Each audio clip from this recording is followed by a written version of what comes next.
ये देख सकते हैं कि मदीना मस्जिद जो है तारिक रोड से सामने मदीना मस्जिद है, इससे मुत्तसिल ही पीछे एक प्लॉट था जिसको मदरसे की जगह कहा जा रहा है कि मदरसे की जगह थी, 7 दुकानें थी, उसको गिरा दिया गया है और क्रेन काम कर रही है।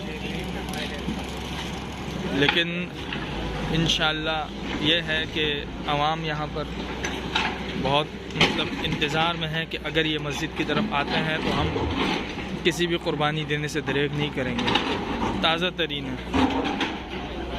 ये सामने बिल्डिंग के ऊपर भी मजदूर लगे हुए हैं, काम कर रहे हैं, तोड़ फोड़ जारी है, मीडिया है, बड़ी तादाद में आवाम मौजूद है।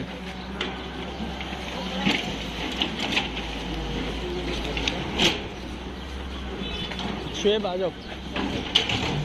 ये मदीना मस्जिद देख सकते हैं, दुकानें खाली कराई गई हैं, साथ साथ पुलिस की भारी नफरी भी मौजूद है।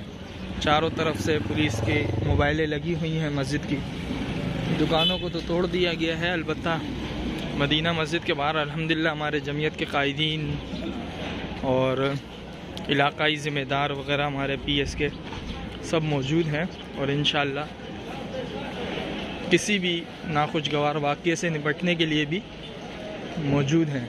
अगर मस्जिद की तरफ किसी ने आँख भी उठाई तो जिस तरह कारी साहब ने कहा कि उसकी आंखें फोड़ देंगे और